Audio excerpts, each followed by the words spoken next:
guess I'll get into a little more about what our company is, what we do, and the best thing I can do, I think, is to give you the best advice that I've ever received. And this, we take this for what it's worth. This is by a very, very smart man, and it's advice for anything you ever do, whether it's church, school, work. If you can nail this down, you'll be successful. And in the 6 hours it takes for that to load, we'll wait for it. While we're waiting for that, Pennbridge Capital, we are hoteliers, we're entrepreneurs. We started our company, and we're developers. And so we own hotels with our investors. We develop hotels. If any of you have been, I'll get to this in a bit, but have headed north on I-15 at 800 North in Orem, there's a Marriott Town Place Suites there. We developed that hotel about a year and a half ago, which is actually our most recent transaction. Unfortunately, we've been, with the downturn of the markets, we've been, very active in trying to buy additional hotels and trying to develop, and we've been losing a lot of bids. But I guess that's part of being an entrepreneur, is losing sometimes.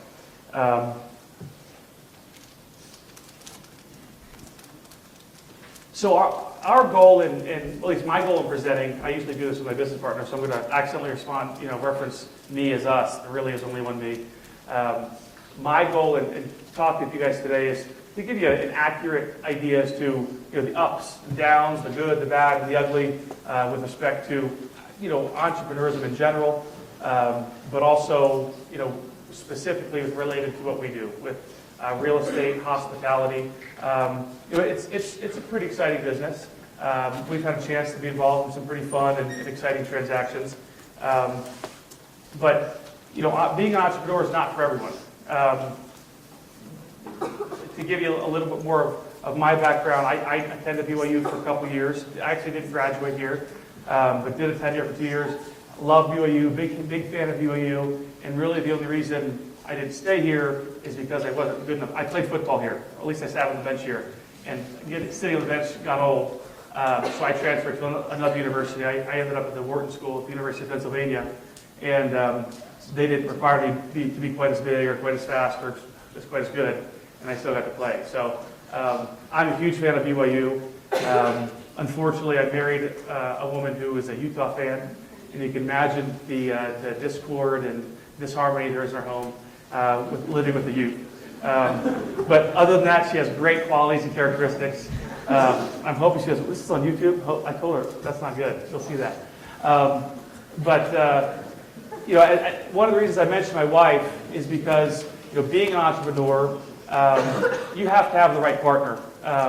You have to be, you may have heard this from other people that have presented as well, but you really have, be dating someone or be, looking for those kind of characteristics of someone that is willing to risk it all, is willing to, have the ups and downs that come with the business. And I'm going to pause this. This is my genius friend here. Changed my life. Here we go. As you can tell, this is a genius. And some of you may be familiar with this genius. And I want to share his words with you. So listen quietly. Again, this is the greatest advice. Who already knows what this clip is about? Okay, we'll get a laugh out of this. This is good stuff, though. Best advice. What's the most inspiring thing I ever said to you? Don't be an idiot. Changed my life. Whenever I'm about to do something, I think, would an idiot do that? And if they would, I do not do that thing. So really, that is what it comes down to. Just don't do that thing. Think about what, we all know idiots. Some of us might be idiots. Think about what an idiot might do and do not do that thing. And I practice this because I've done a lot of idiot things in the past. What you're kind of required to do as an entrepreneur, starting your company, and you learn from your own mistakes, because unfortunately you're probably not part of a big organization where you can learn from other idiots' mistakes. You can only learn from your own idiot mistakes. To give you a little more of my backfire, let's read the words wrong. I was at the Wharton School, University of Pennsylvania, and it's very much a finance university. And the sexy thing was working for investment banks and private equity, and so that's what I tried to do when I transferred there from BYU. and ended up getting lucky enough, and I got an internship with Goldman Sachs. Was in their private wealth division for a while, and I thought I was so cool, and it was such a cool opportunity, and it's kind of the internship that everybody wanted. And the idea, the concept of being in private wealth was to manage, get really rich people to become your clients and invest their tens or hundreds of millions of dollars on behalf of the client. You take fees off what they're doing. And I was sitting with this group of investment professionals who I worked for, and we were getting ready for this client to come in. And they hadn't met him in person yet, but they'd seen his bio. They had some calls with him. And this guy was worth over $100 million who had started this business, which I'll get to in a moment. But he had started a business and had become very successful, but all these investment professionals were talking about how little this guy knew, how uneducated he was, how dumb he was, how much smarter they were than him. And then he walked in the room, and it completely changed. And then all of a sudden, they were, I don't want to say, they were kissing his butt, no question. And, it was so funny to see these guys do a 180 from, it was like a different person was in the room than they had been discussing a few minutes earlier. And I think that's when I realized that I had an entrepreneurial fire, that I didn't want to be the guys necessarily kissing up to somebody else coming in the room. I wanted to someday hopefully become the guy that's walking in the room. And, being on that side of the table. Hopefully they're not calling me the idiot the whole time before I showed up, but whatever. And what's interesting about this, and this is kind of the climax of the story, is that this guy had started a garbage company in Philadelphia. And he was, had created so much net worth. He had, $90+ million of cash sitting in banks. And it was a trash company. But he was an entrepreneur. He had started a business. He had tons and tons of employees. Had some of the biggest investment banks in the world clamoring for his investments. And, that was kind of a wake-up call to me. And I knew then that I at least wanted to try to have my own business at some point in the future. My business partner had a very similar story. A personal family experience. His dad was a dentist for 20 years. He had some health concerns, and which are going to preclude him from being a dentist anymore. And he ended up selling his practice. Had a good chunk of cash, and he had a buddy of his from high school that was in a real estate business, and he took all this cash from selling his business, his dentistry business that he had started 20 years before, and threw it all into one real estate deal. And that's pretty entrepreneurial. Because sometimes entrepreneurial can be linked with nuts. And he risked it all. And luckily it went well for him. It was a well thought out venture. But they did very well, and now he's a very successful, he's since retired. He was a very successful real estate developer, obviously an entrepreneur in that field. And his mission in life has become to basically tell people to not become dentists and to go into real estate. Now, not that that's for everybody, and we're not trying to knock on dentists or any other profession for that matter. But entrepreneurs love what they do. And I think that's really the first key. Well, first key is to have the fire. Second key is to love what you find, something that you love and do it. And really, you're ending up doing it on your own. And that's how we became entrepreneurs. After I left school, I ended up working for a large real estate investment bank in New York. And, it was sexy. We fly on private jets to do cool deals, real large transactions, getting paid lots of money when you're really young to do stuff that you don't really know what you're doing. And it was exciting. And it helped making lots of money while you're doing it. My business partner had the same experience. He was working for a private equity real estate firm just north of Manhattan. And they were doing billion-dollar transactions. They created large hotel companies. They were acquiring billion-dollar golf corporations, and it was exciting stuff. And he was making a lot of money too. But he and I were chatting through this, and we realized that we wanted to do something on our own. And so we ended up chatting over time. He ended up leaving his firm, went to MIT to get his Master's of Science in Real Estate Development, and all along that time, he never did any interviews with any companies.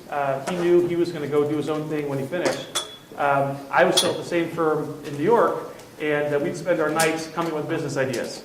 And I have an email, I didn't bring it with me, but it's an email I sent to him one night thinking, that I had created this industry. Thinking I'm a genius, had this great idea for how we could basically do these large real estate transactions on our own, how we could create demand to raise equity and raise the debt from Wall Street banks.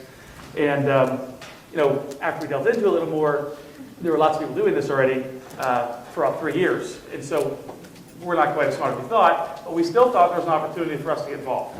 An opportunity for us to play in this space, being younger guys with less experience than most. And we started creating our business. His thesis, he got permission for me to help him with his thesis, and his thesis became our business plan for our company. I'm still waiting for that honorary degree from MIT. Haven't gotten it yet. We were off running. So I remember when I left, I vividly remember the day I left my company in New York. Let's see if the slide works. Nope. Oh, it's not there, darn it. I failed again. I'm not a technology entrepreneur.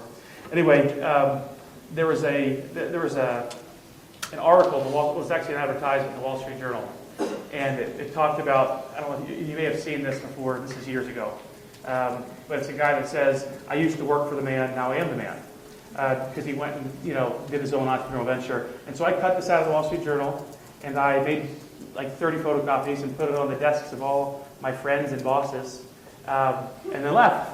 And it wasn't, but we were friendly people, but that felt so good to be able to leave and leave the man and try to become the man.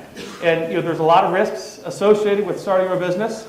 And 1 minute it's glorious and exciting, and the next minute you realize you don't have a job and you have no money. But that's where we were. And we started off with, I mortgaged my house, he mortgaged his house, I mortgaged my parents' house, and that was just to gather enough money for working capital. And that wasn't even close to enough money to actually buy these large commercial grade real estate assets. But it was a start to get the working capital to play in that field. And we started a business. And we closed our first hotel after a couple of years. It took quite a while, so it required some staying power. But we bought our first hotel, which is this one here. It's a 140-room hotel in Atlanta called Hotel Indigo. It's kind of a boutique. I'll show you some pictures. Hopefully these slides work. Look at that. Kind of a unique look and feel to the hotel, kind of a boutique environment, a high-priced, higher rate type hotel. And we were able to identify the transaction, do all the diligence, financial underwriting, etc., to give you a better feel for what our business was and still is in a different format. We would identify these assets, we would underwrite them, we would provide all the financial due diligence, etc. We would then put together these extremely expensive and intense securities offerings. And so what we would put together, we'd pay very expensive attorneys to put together these securities offerings. We then have securities broker dealers go out and raise the equity for us. We then somehow connive and convince the Wall Street banks. This is back when it was a lot easier to get loans before the crash in 2008. To get these Wall Street banks to put the debt and financing on these pieces of real estate. And it was exciting. And this was a $20+ million acquisition of a hotel in Atlanta. It was our first hotel transaction as part of our new company. And we thought we were pretty cool, and things were going well. We began hiring more and more people to be on the operations side, people to raise money for us, etc. And as things were going well, there was another private equity firm that liked what we were doing, and they wanted to play in the space, and they thought because we were a small player, they thought it'd be easier to buy us than to do it themselves. And they bought a third of our company for millions of dollars, and then we really thought we were cool. Emphasis on thought, and we'll get to that in a moment. We were doing the best we could. We were doing it in an honest way, but we were doing it in 2007 and 2008. How many are familiar with 2008? Finance and real estate, and the two places you couldn't be worse off at come second or third quarter of 2008. And we'll get to that too. But so we had been bought out and been provided a lot of investment capital by a private equity firm, and things were going very well. And I have another little video for us, and this will give us a better feel as to what happened in that third quarter of 2008. I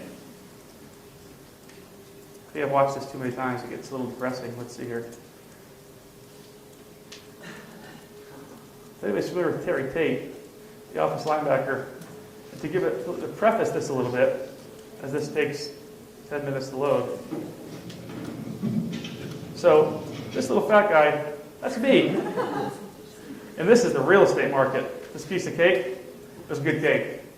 Expensive cake at the wrong time. I didn't steal anybody else's cake, just for the record. This was free cake for the having. Then there's a guy named Terry called the Great Recession.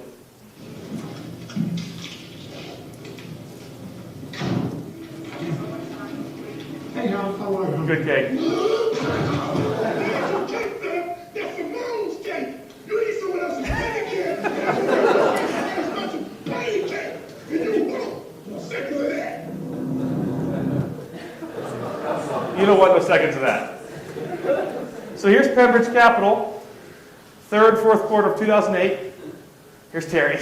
Terry's big, strong, and does damage.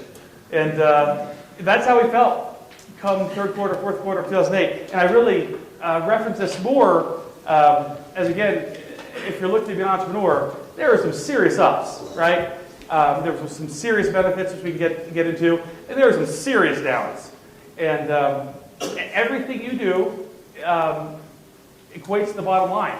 And there's a lot of market forces that you can't control. You can do your best to deal with them, but it's your business. And we started, Simone, that was Simone's cake. We had to fire Simone. And, we had to lay off a lot of people. And we stopped even looking at any new deals at all. We became totally inward looking. And we focused on our existing assets. And I should make a little segue there. One of the other properties, I mentioned the Hotel Indigo in Atlanta. There's another hotel we purchased in Colorado, kind of near ski areas. Anybody from Colorado in here? Anybody know Gunnison? Who knows Gunnison? Who's even heard of Gunnison? A couple. So Gunnison has one decent hotel where you'd actually be willing to stay. And this hotel, which was it's actually a pretty new asset. So we bought this hotel in 2008 prior to Terry. And, it's actually still performing pretty well. But all of the hotels across the country had some big negatives. Occupancies, ADRs, occupancies, percentage of rooms that you sell went way down. Your rates went way down in this period of time. And so we went inward focusing and totally focused on managing our assets. We had laid off the majority of the people that we had working for us, and we kind of started over. We started, doing everything our own. There wasn't assistants there anymore to do photocopies, or there weren't accountants there anymore to do some. We did have some accounting help from third-party firms, but we let go of some of the internal people that were doing this work for us. And so we remembered what it was to be an entrepreneur when you're doing everything. And luckily, we got through it. It took longer than what I just said. It took it wasn't a few seconds of pain. It was a good year of pain. And but getting these assets back on track. And luckily, of those groups that were heavily in real estate and finance at the time, a lot of them don't exist anymore. We were just happy that we still existed. And but to give you an idea within hotels, what the financial kind of crisis did, on average from 2008 to 2009, top line revenue dropped about 20% across the country. So a 20% drop in top line yielded about a 30 to 35% drop, if not 40 in some markets, on your bottom line because your fixed costs and whatnot. And you can imagine what that kind of drop in your cash flow can do to a business. And each of these hotels, they are their own businesses. And that's one of the aspects that we love about hotels so much versus other asset classes in real estate, is that it is an operating business. And so whether if you're investing in retail assets or an office or industrial, it's really solely a financial and real estate play. Whereas hotels had an operating business component. So when you start a hotel, you buy a hotel, you're starting or buying a new business, the franchise nature of it, et cetera. Many employees that are working at these individual properties. And so, let alone the employees that we had at corporate level, that we had to shed a number of those.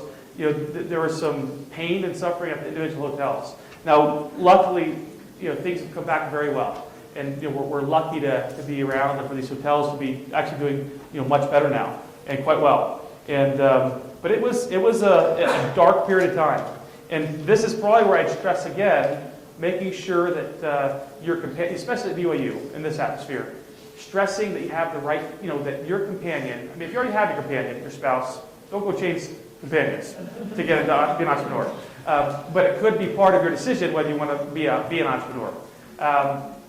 Again, luckily my business partner and I both had wives that were willing to, open the purse strings when things are great and tighten them down really, really tight when things weren't so great, and dealing with the stresses of the ups and downs.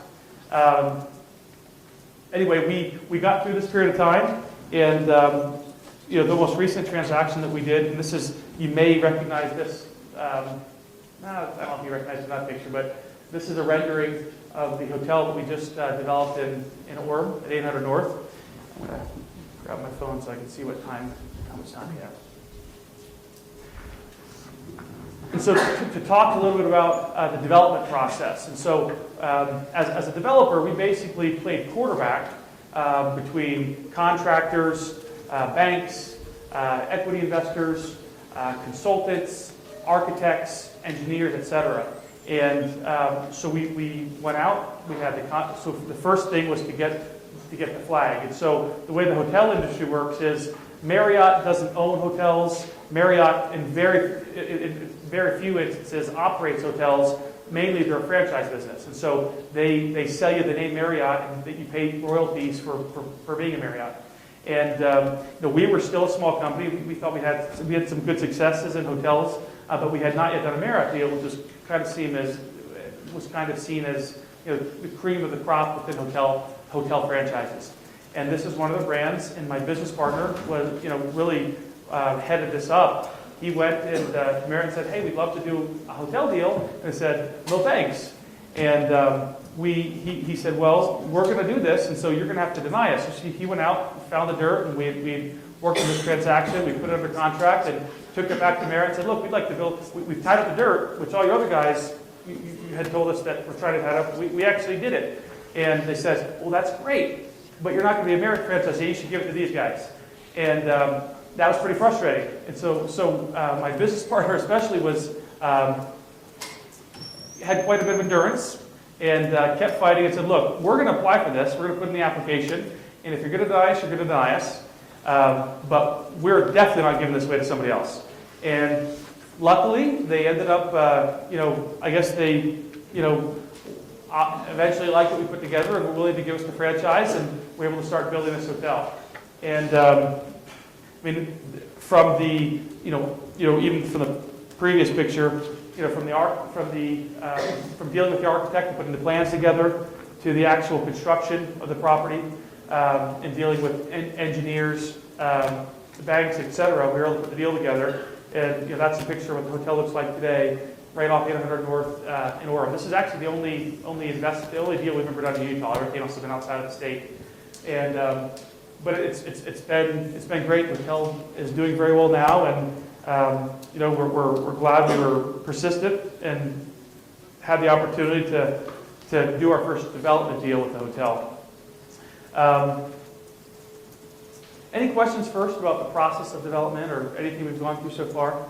I know there's a Q&A afterwards, but if you have any specific questions, just shout them out, raise your hand. If there's anything we could, answer any more specific questions. So, getting into what are some of the rewards of being an entrepreneur, I think, you don't become an entrepreneur, or at least please don't become an entrepreneur because you think you're going to work less, because that is not the case. There definitely is more flexibility as an entrepreneur, but it's more flexible in that you're working twice the hours, you're just doing it when the rest of your family's asleep. I mean, on countless occasions, my business partner, we'd leave work at 5 or 6, go home, spend some time with the family, put the kids to bed, and then come back to the office at 8 or 9 and, be there till 1, 2, 3 in the morning, because there's nobody else doing it, right? You're kind of leading by example as an entrepreneur, as the owner of a business. And, but there is flexibility, and which is very nice, and that's probably the hardest thing to get away from as an entrepreneur. Other than the satisfaction, that that the fruit of that tree is your fruit. Again, everything you do is accretive to the bottom line of your company, as opposed to being a cog in a much bigger organization where you could still be paid very, very well. There's certainly nothing wrong with working with somebody else, to be honest. I think at some point all entrepreneurs ask themselves if they prefer to work with somebody else.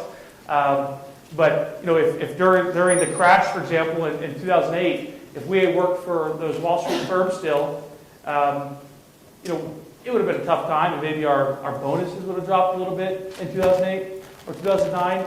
But you don't have the personal pain and suffering as when it's your own business, and you have to be able to endure that.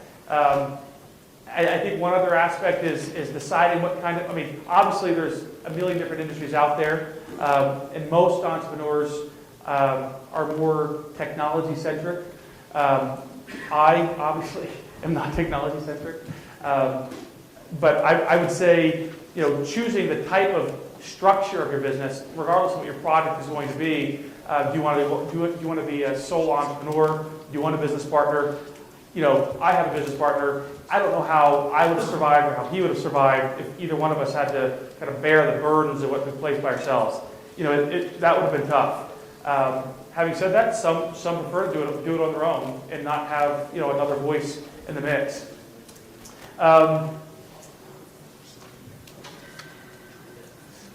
Questions have been asked of us before. What are some of the skill sets that you didn't necessarily know you would need or rely on as an entrepreneur, but we ended up definitely relying on?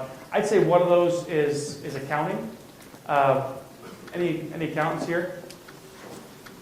Accountants are generally a little bit less entrepreneurial. Not always.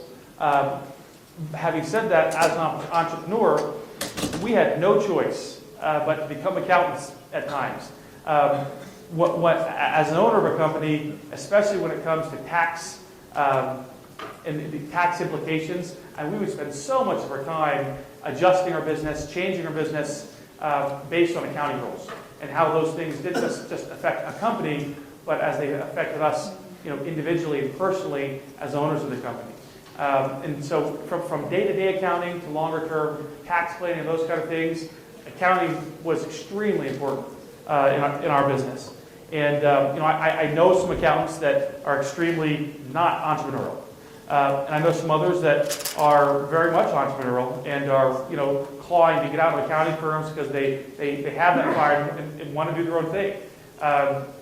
So it's hard to necessarily judge a book by its cover, but I would say that's definitely the main skill we didn't know that we were going to have going into business. As far as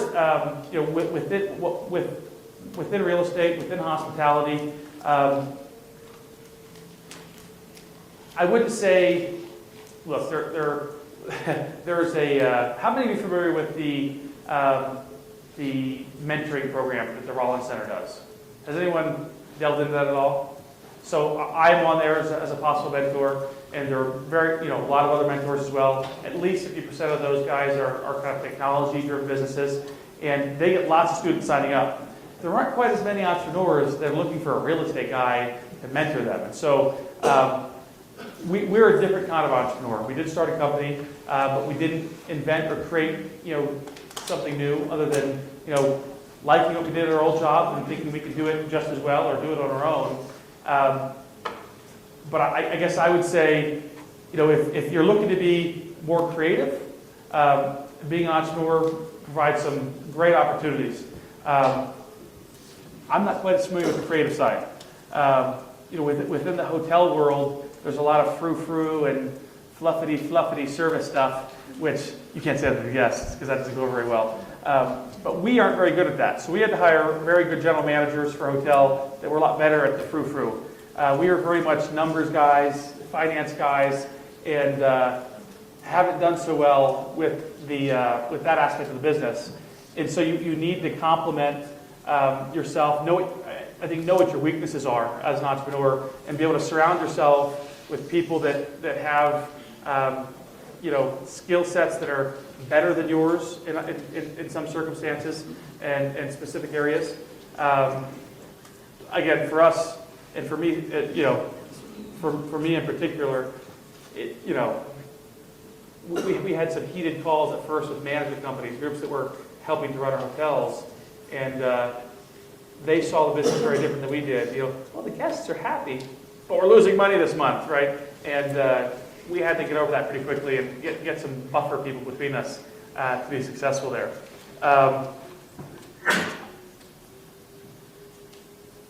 I think something else I would recommend before just jumping out into the entrepreneurial world would be, one, internships, and two, going out and getting the experience by working for somebody else. It certainly has worked for some people to start their own business and their idea right out of school, or not even go to school and start your own business. And by no means am I saying that's not a way to go. For me, I found it tremendously helpful to go learn on somebody else's dime. Because your first job is still school. And that's really where you're learning a lot of the real life opportunities, the real life stresses, and the kind of the real life education with respect to your field.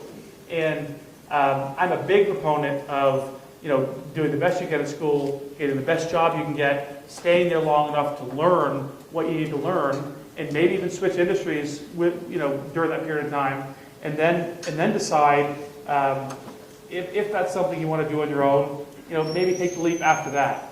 But learn about build your resume, build your track record while you're getting paid to do it. As opposed to necessarily just jumping out there and doing your own thing. Again, there are many people, some of the most successful people didn't do it that way. But I think for the majority of us, even finding out what the right business opportunity might be to be an entrepreneur could come from one of those jobs that you have. And there's nothing wrong with that. There's nothing wrong with that.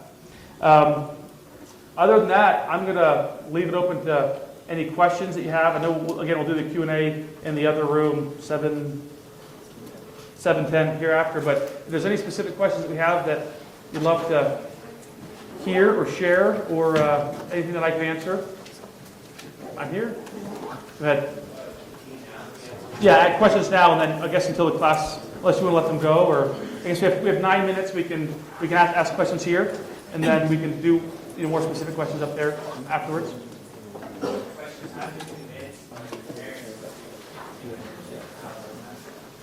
So the question was, how did I convince my parents to take a mortgage against their house? I'm a sneaky man.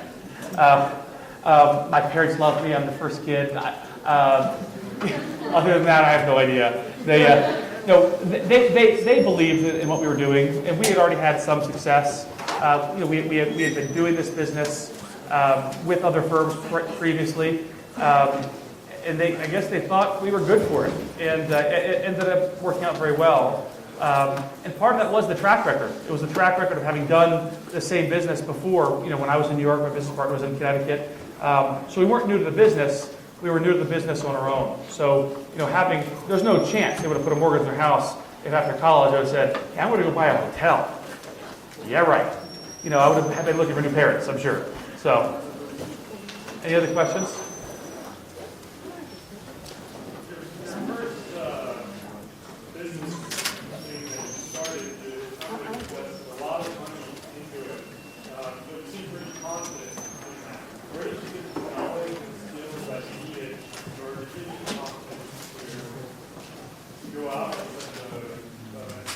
That's a good question. So where do we get the confidence to be so stupid to go, mortgage our homes, our parents' homes, everything else, to go start this venture where it was requiring a lot of money.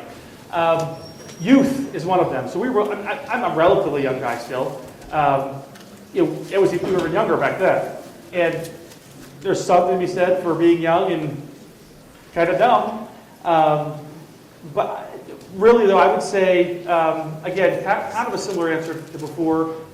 We both had experience with very good firms. We had gone to good schools, BYU being one of them, had learned a lot of great things. And we obviously had a good idea going into it that we'd be able to raise the equity, we'd be able to raise the debt from Wall Street because we knew how those markets worked. So I think the education, both from school and education with prior jobs, gave us the confidence that it could be done because we had done it. We just done it for our bosses and the firms we worked for, and just having enough. Then there's something to say about gumption, right? Going out and doing it and getting it done. I mean, real estate. One of the reasons you don't see as many entrepreneurs in this type of real estate, you'll see a lot of entrepreneurs maybe in residential real estate where the capital requirements aren't so high.